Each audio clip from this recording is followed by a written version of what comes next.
And now, the time fight fans all across the globe have been waiting for. It's the MTMV main card with your man, The Voice. As always, in the opposite corner, my mano Imano, my verbal sparring partner, the man that's got on the team colors, Wildress Ruffin. Now, before you say anything, team colors are red, black, and white for the main card. And you got the red and the white hat on with the black shirt. That's what I'm speaking of.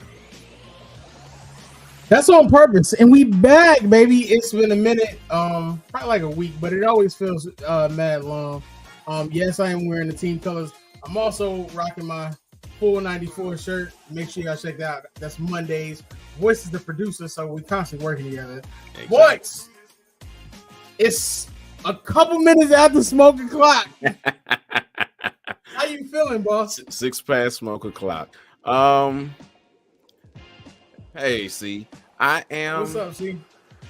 In the words of the citizens of Whoville, who had to proclaim for their life, I am here, I am here, I am here. Definitely. It's always good when you're here, even though sometimes, you give me your back and forth. But I see it's not happening this week, but you do got the halo on your head. Let me give you a proper introduction. Ladies and gentlemen, it's the man, the myth, the legend, the man with his own t-shirt. If you have not copied yet, what you're waiting for, it's The Voice. And we got a great show. It's a special show here for y'all this week, but we got a great show for y'all. We're going to get into some great things. But right now, Voice, it's KOs and low blows. Are you ready? Yes, sir. Let's get it. Now, David Benavidez came into the bout with Demetrius Andrade at the Michelob Ultra Arena in Las Vegas with one thought on his mind: give me Canelo. And after that, with that focus, he went on to dismantle the formerly undefeated Andrade to set up the potential mega fight. Now, Benavidez, who previously held the WBC super middleweight crown, defended the interim strap with a corner stoppage of Andrade. And literally, honestly, if you think about it, he delivered a masterclass performance that many actually expected. Now, he's won 8 of his past 10 fights by stoppage. Now, keep in mind, meanwhile, Demetrius has fought 2 times within the past 2 years, and never against a fighter with the power of Benavidez. Now, after the fight, David said, "I don't care who they keep putting in front of me. I'm just going to keep knocking them down. I think I just solidified myself as, the dominant performer that I am, and I think it was a reminder to let everyone know who the real champ is at 168. They want to see me and Canelo, and that's what we want too. I'm the youngest super middleweight champion of the world, 3-time world champ. Now just give me the fight that we all want to see. Who wants to see David Benavidez versus Canelo? Let's get it." Now, shout out to Prof City, shout out to C. That's C's people, Demetrius Andrade. Disappointing. He's getting older as a fighter, but most people actually expected that. Voice, what was your take on this fight after the bout was over, and what are we expecting next from David Benavidez? Do we get that super fight that everybody's been clamoring for? What do I take away from the fight? What I take away from the fight is that Benavidez is in his bag. He's in his bag, and his bag being his prime. What he did to Andrade hadn't been done before. Andrade, not quite sure. We're just going to call him Boo Boo. As a nickname, we're going to say Boo Boo. What he did to Boo Boo had not been done before. Boo Boo before then had been the boogie man. Nobody wanted to fight him. Canelo was like, "Who are you?" Triple G could have fought him. Nope. Now, should he have stayed at 160 and fought Janabek? I think he should have. That would have been a really good fight for him, and something that may have raised his profile to the point that he wanted it to be. He switched camps, went to PBC from Matchroom, and he got what he wanted. He wanted a big time fight. It was a pay-per-view fight, first pay-per-view, and he got what he wanted. But he bit off more than he could chew. The thing that was most impressive was Benavidez's ability to hit him, because Boo Boo is known as a defensive fighter, like just crazy defense. But through that defense, Benavidez was catching him. You know, the shot that really hurt him to start the end, that was through his guard. He dipped back, had his glove up to his chin like he was supposed to, and Benavidez still found a way to check him. And that was in what, the fourth round, right? Yeah. So you know, that was, again, that was the beginning of the end, and that's what was most impressive, because we know that Canelo is also a very skilled defensive fighter. And we know that size-wise, you know, he's fought some big 168 pounders. We saw in that fight with Bivol that size can be a problem for Canelo. Like, if you got the stamina and the size to be able to stand in there with him, and you have the skills to fight, it might not turn out well for Canelo. So that's what I want to see. But I'm hearing rumors that Canelo may be facing Jaime Munguia next, which I could see that happening. I mean, it's a fight. Is it a fight that will be a nice fight? For Munguia, it is. This would be a nice payday. Munguia is fairly unproven. So it actually could be a gamble, because who knows? Munguia may have what it takes to beat Canelo. I don't think so. But, you know, anything is possible. And Munguia being the smaller, or I shouldn't say smaller, but the younger fighter, you know, Canelo showed that he slowed down versus Charlo. Did he, you know, defeat him? Yeah, he did. But was it impressive? Not really, when you're facing somebody who's 2 weight classes below you.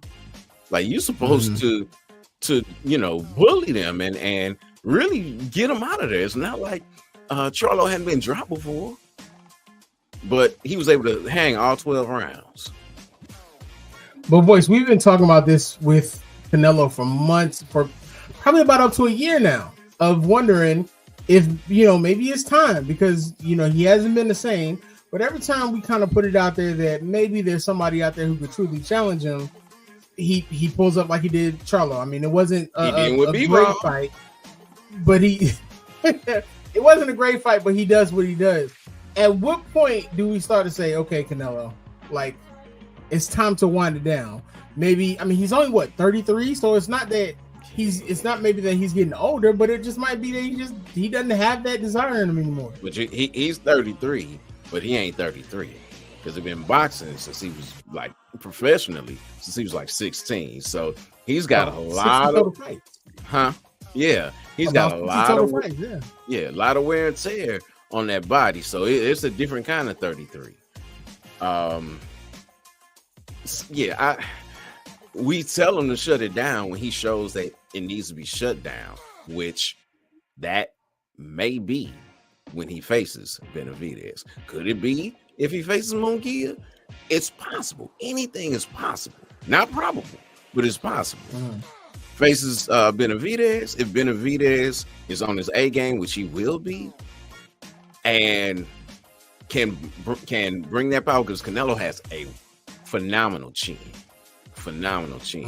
But if he can put that power on him, then it may be enough to at least slow him down, where he just gets mopped all over the ring. It's going to be interesting to see. That's definitely going to be a big fight if they're able to make it, because Benavidez has been calling for it, and he's been knocking people out on the way to do that. Out of his 28 fights, he's got 24 of those by KO, so that's going to be interesting to see. Now, that's one of many fights, and of course, we know every week you're preparing us for the best fights to come. Give us the fights that we should be looking for coming up this week, and why we should be looking at those fights. All right. Well, we'll change up the music a little bit since we're moving into this portion of things. This week coming up, we've got UFC Austin. which this card is it's a low-key banger. It's a low-key banger. You know, you got Beneil Dariush and Arman Sarukian facing off to stay relevant in the lightweight division. Jalen Turner stepped in for Hooker, for Dan Hooker last minute, and is taking on the surging Bobby Green. Like, Bobby Green is a good win or two away from being like a for real contender. He's kind of on his Jorge Masvidal tip right now. The fight I'm looking forward to most on this one, like if we were doing a show for real, instead of the version that we're doing today, the Voices marquee matchup will be between Rob Font and Deiveson Figueiredo. This is Figueiredo's first bout at flyweight. He's taking on a top fighter in Rob Font, someone who's always kind of like chomping at the bit to be a title contender. If Deuce DeGuerra comes in here and blows through Rob Font, he's going to be on a very, very short list of fighters to vie for the belt. He's already a multiple-time champion at a weight class below. And again, if he can beat Rob Font, man, that's going to be major. Now, I'll say this about Font, or I should say, I'll say this about the matchmaking. It's favorable for Figueiredo because Font, though, like I said, he's been chomping at the bit. He's been a little toothless lately, losing 3 out of his last 5. And the last time he won was in April versus Adrian Yanez. You know, he lost to Jose Aldo, who is a GOAT. Lost to Marlon Vera, who's fighting for the title next. Lost to Corey Sandhagen, a multiple-time title contender. You know, so he's lost to nobody but the best. So if Deiveson can join that number, then again, he's on a short list of people to face off against whoever wins between Sean O'Malley and Chito Vera. That is UFC Austin for UFC, or not UFC, but we also have Duarte versus Garcia, and that fight's gonna be phenomenal as well. This fight is really, really dangerous for Ryan Garcia. It's the most dangerous fight that he's ever had. And the reason it's the most dangerous fight that he's ever had is who knows who Duarte is. Oscar Duarte. Heard of him? Because I hadn't before. But let me tell you a little bit about Oscar Duarte. This man, is 25-1-1 with 21 KOs. Of those 21 KOs, 11 of them in a row since his only loss, which was a split decision. So it wasn't like he got blown out of there. A split decision loss in February of 2019. After that split decision loss, like I said, he ran off 11 in a row. And he has KO'd 3 other people in the year that he lost. He fought 4 times in 2019. Lost once, KO'd 3 people. Again, this is the most dangerous fight in Ryan Garcia's life because this dude can crack. He already got dropped by Luke Campbell and gave up to Tank on that body shot. So let him mess around and get caught by Duarte and give up again like he did before. That could be a career killer. So that's why this fight is very, very important for Ryan Garcia. You know, talking to Teofimo Lopez about him, you know, them fighting, and Teo was like, no, I ain't fighting him. But, you know, that fight can't even happen if he loses to Duarte? I mean, Ryan Garcia is a wild card because we see him back in the lab. He's working hard. Of course, we saw what happened with Tank. If he loses to Duarte, where does Ryan Garcia go from here? Because he literally, after the fight with Tank, said, I'm going back to the lab. We're going to get this right. We're going to make some changes. What happens for Ryan after this? I don't know. That's the problem.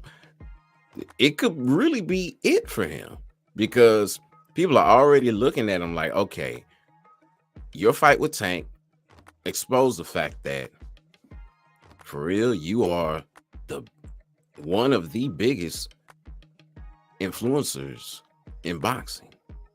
Like you should be fighting on the crossover cards with Misfits and Jake Paul. That's where you should be fighting.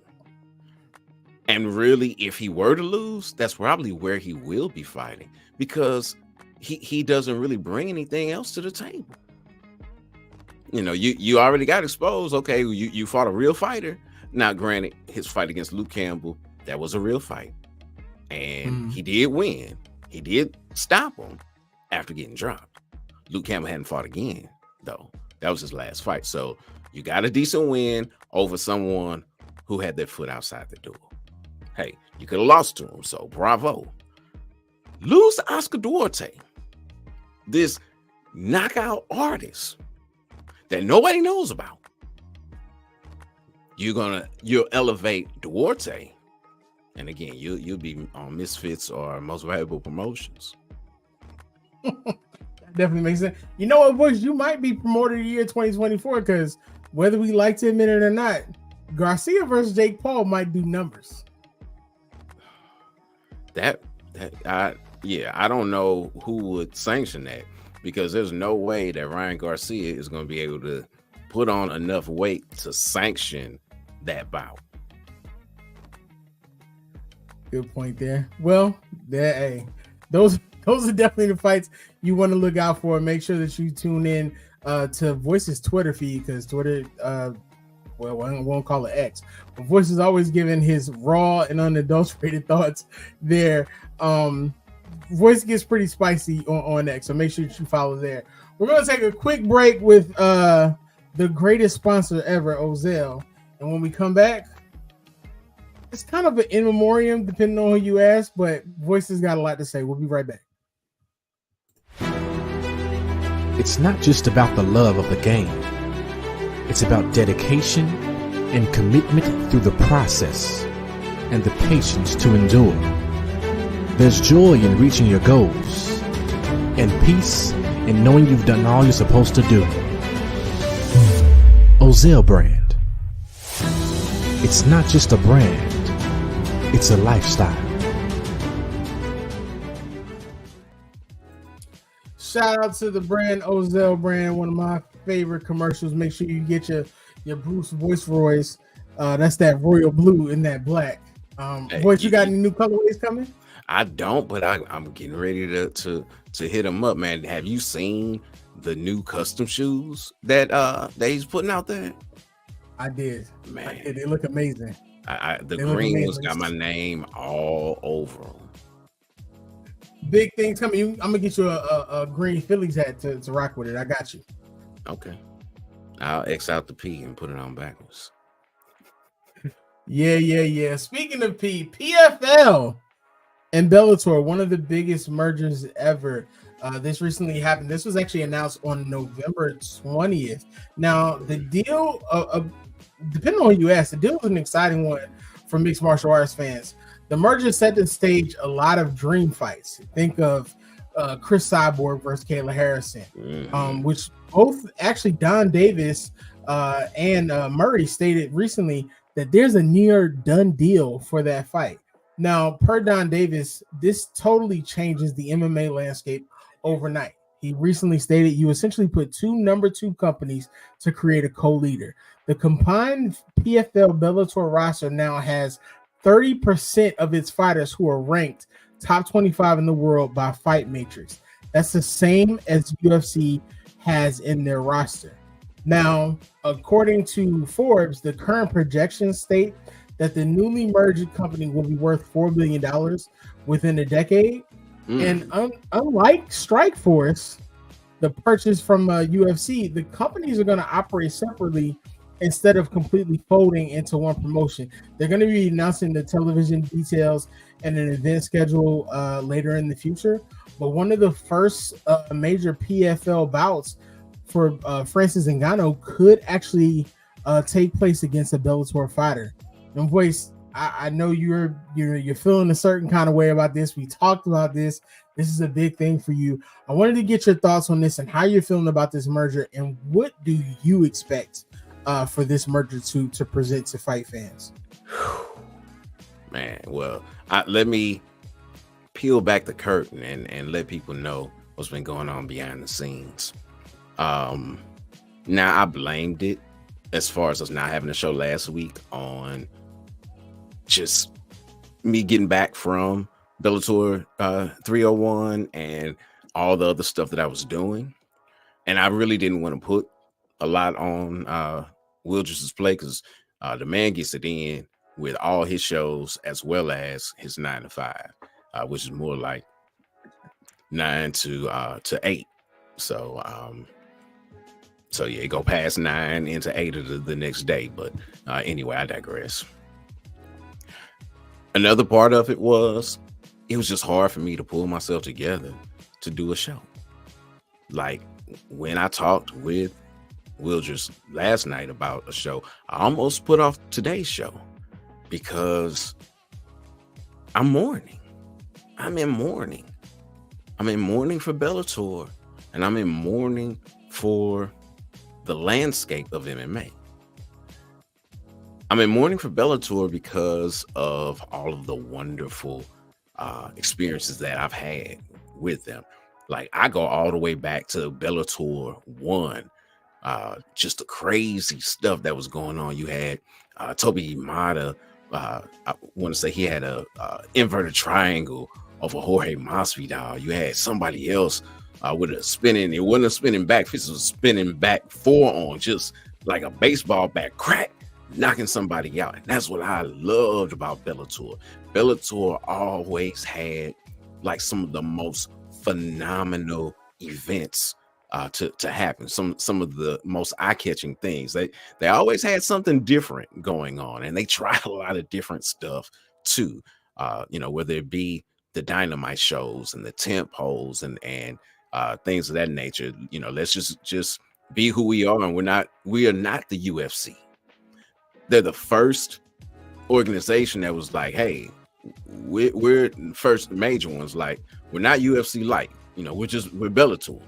And if you want to see Kimbo fight, one of the first influencers, or I should say one of the first organizations to really push influencer fighting. We're gonna have Kimbo fighting Ken Shamrock, and I was in the house. I was here in St. Louis.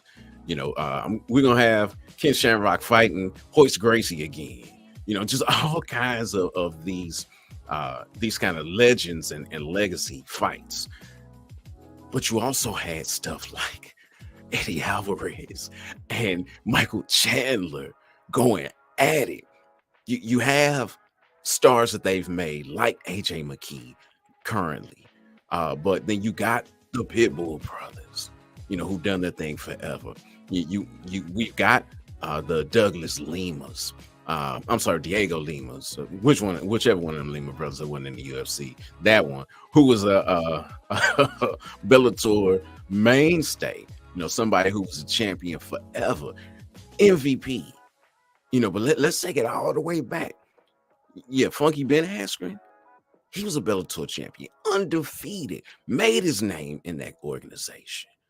And I go all the way back. Think about the most dangerous man, Joe, who's the first person to hold multiple titles in Bellator. I mean, that I go back with Bellator. And I'm mourning because of missing a place, a landing place, because regardless of how it's structured, it's still one company. So you got PFL Bellator to go to, you got UFC to go to, or you can go to one championship. This may help their profile a little bit. That and some of the stuff they've been doing in the US, I don't know. We'll see, it remains to be seen. But you have one less place for fighters to go. That's what makes me sad too. Because the landscape has shrunk, and Bellator pay-wise has been an excellent place for fighters. Absolutely fantastic. I remember Corey Anderson saying that, like, within his first year or so of fighting with Bellator, that he made more in that year than all of his fights in the UFC combined. So fighters losing that kind of leverage and that kind of opportunity, it's sad. Are they still going to operate as Bellator in overseas markets? Yeah, they will. And that'll be nice, that'll be good, but again, it's still PFL. And this is only until certain contracts are up, and then it won't be that way anymore. What scares me is PFL's financials. That's why I'm scared. This is what makes me sad, because when I heard that they doing it, I was like, ooh, it's like, how is this going to work? Because they're not yet profitable. They're still raising rounds of funds, and they just got a cash infusion from Saudi Arabia. So they're trying to be to Saudi what the UFC is to the UAE, because they got Yas Island that they go to every year. So PFL trying to be that for Saudi. And that's another thing that scares me. This whole co-promotion or co-leader talk. One of the reasons that the PFL has anybody even looking at them or talking about them is because of where they're broadcast. ESPN is not really paying them. You know who ESPN is paying though? The UFC. You know why they're paying the UFC? Because the UFC is bringing people in to watch. PFL really has not established itself as one to bring people in, and Bellator didn't have any ratings. So yeah, you got all these great fighters, but if nobody knows that they're fighting or knows that they exist, and using the tournament format, it's kind of scary. Bellator used to, they dropped it. Why did they drop it? Because it doesn't really work for MMA. It works well for college sports. But you know why it works well for college sports? Because people are vested in those teams. They're like, okay, yeah, we'll see.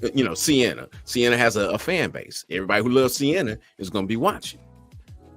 Do you know these fighters in PFL? No, you really don't. Do you know these fighters from Bellator? You should, but you may, unless you're a hardcore. No, you really don't.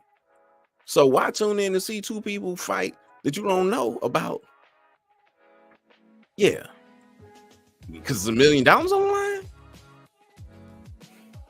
So that's why I'm in mourning, because this could be the beginning of the end in a much greater sense than just Bellator no longer being a standalone entity. That's understandable. One of the things I was reading up on preparing for the show, and I'm not sure if this is true or not, they said that with the merger, one of the investors now is actually Citigroup. Really? I'm looking into that a little further, and we'll put something out there if that's true. I know that there was Citi. They said Citi, and there was one other company. I'm not sure, but according to Murray, non-Bellator champions are going to be eligible for PFL season format, but a significant focus for the brand is going to be their international competitions. Now, in 2024, they're saying that the Bellator International Championship Series is going to consist of 7 events. All but one is scheduled to take place outside of the U.S. Now, the one stateside event is it's more likely to take place in San Jose, California, because they stated they like the base and they're set up there in California. Among the other places, Dublin, Ireland, London, England, Japan, and of course, like you said, Saudi Arabia. Those are going to be some of the other likely locations for the BICS event. Of course, we're definitely going to provide updates as that the BICS event, the Bellator International Champion Series. You thought I said something else? No. I heard what you said. It's just when people don't know your product and you creating acronyms, don't nobody know. I'm scared. I'm scared. But you take this now. I get it. I get the fear. For me, the equivalent to this will probably be professional wrestling when WWE bought out WCW. Of course, it took years later, but you're absolutely right. Competition breeds greatness, which is why you see AEW now being a high competitor, and of course, New Japan Pro Wrestling.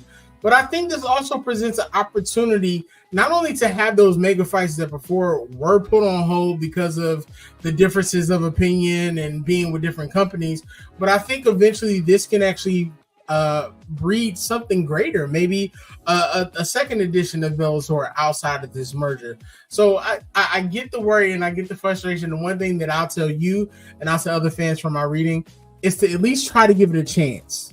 These are still some of the same great fighters, and a lot of them are going to be free agents from what I know. But from what I'm hearing, a lot of the great free agents that you may be worried about may actually still be planning to come back. So as more information comes out, we're going to make sure that we share that with you. Voice does amazing with the corner talks. Thank you all for making sure that you view those. So we'll make sure we'll get you all that information in memoriam at this time. I'm going to say pause the memoriam. Right now, it's just a little life support, but we got it.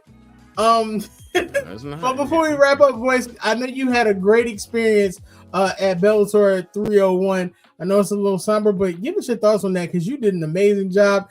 And did y'all see my big dog out there, fresh in his Sunday best, out there performing?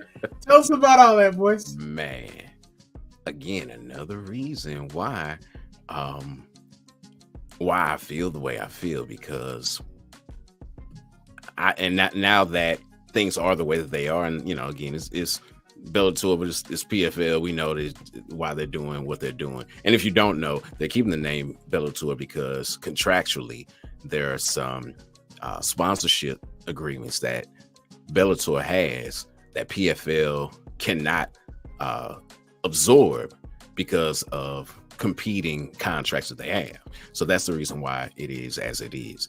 Bellator definitely helps with lifting PFL's international profile because Bellator's been doing very well internationally.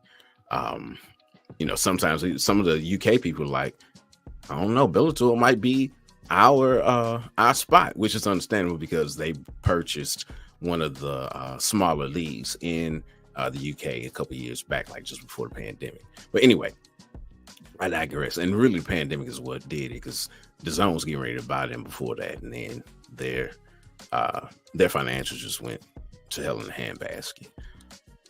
My experience, Bellator 301. Oh man, I love the access that Bellator provides to the press with the fighters. We're right there in the room chopping it up with Big John McCartney, with the Punk Josh Thompson, with the former and current champions like your Pitbulls and your AJ McKees, and then your current champions at that time, Sergio and Yaroslav Amosov. And then your new champions, the ones that are coming up, Patchy Mix and what's my man's name? Jason Jackson had some really good opportunities to speak with them and get some good information from them at both the pre and the post-fight press conference. Chopped it up with Rafian Stotts as well, and some folks that weren't in Bellator, but are legends. Folks like Nate Diaz, folks like Gil Melendez. Being in a room with one championship Yeah, I did. Most definitely did. Being in a room with one championship vet on La on song. I mean, it was just, it was great. Meeting up and talking with Sydney Outlaw. It was a wonderful time, a wonderful experience. I want to say thank you to the Bellator PR staff who through the years have helped me with speaking to, these people, not just there that day on site, but over the years through a lot of the virtual press conferences that they've had. Cyborg, talk to her. Eliminate McFarlane, yep. I mean, you name it. I've had a chance to interact with and engage with them because of the access that Bellator provides the press. So we'll see what this new regime has to hold. I'll definitely be in contact with the powers that be so that we can continue to give you all this firsthand knowledge. But Wintrust Arena was great. The parking at Wintrust was wonderful, dude. Whew. You got to be rich to live in Chicago, man. I spent nearly $100 every day in parking, except for that day at Wintrust. It was only $25 at Wintrust. That was the cheapest parking I had all week long, and wherever I went, I had to pay to park. So, but it was great, man. The hotel was great in how they took care of us and some of the amenities and things that were available to us, and the staff. Bellator staff was really warm and opening. It was like a family environment, and they were very open to share, and I love that.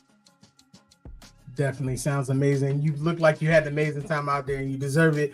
Looking forward to seeing you at many more of those events. Ladies and gentlemen, if y'all don't know, Voice is an encyclopedia when it comes to combat sports in general. He veers it off. I may do the research, but I do the research based off of the information that Voice provides, and I appreciate you, sir. You took a chance on me, and we going strong. We going to continue to go strong, do some bigger things. Ladies and gentlemen, this was another amazing episode. This was a special episode. Next week, we'll be back to our regular scheduled episodes we'll give you your fights and everything else, but you're going to get this Bellator love this week, okay? Make sure you follow, like, share, and subscribe, mtmvpn.com. We're actually in the process of getting a new website for y'all, so y'all get to see these beautiful faces on and even live interface, so to speak. Make sure when you get a chance, when the website is up, we are writing articles. We're live at events. Shout out to go Dez check the articles now, because it's articles dropping. You talking about Dez drop like at least 10 every week. So MTMVPN for your articles, because your man the Voice will have some articles up every week. But go ahead, I'm sorry. Definitely. Now we all do it, but the women in MTMVPN right now, yes sir, are amazing. Shout out to Sports Talk with C. Shout out to V. Shout out to Dez. You got Not the Same. You got and this is where I don't like to get into it, because we got so many shows for you that you just need to get into. Just visit the website and make sure you go to YouTube and you like, share, and subscribe. Yes. You know what I'm saying? You got the feeling me coming out, because I ain't finna name all them shows and they be in the group chat talking about something. Yo, you ain't showing us love. Well, I help a brother out, because there's only two that you didn't mention. You mentioned one earlier, which is the full 94, which is on your chest, and then we also have. You said Pretty Girls Love Sports. You said the V Report. You said Sports Talk. That's what I was gonna say. That's the only one, which is another woman doing her thing.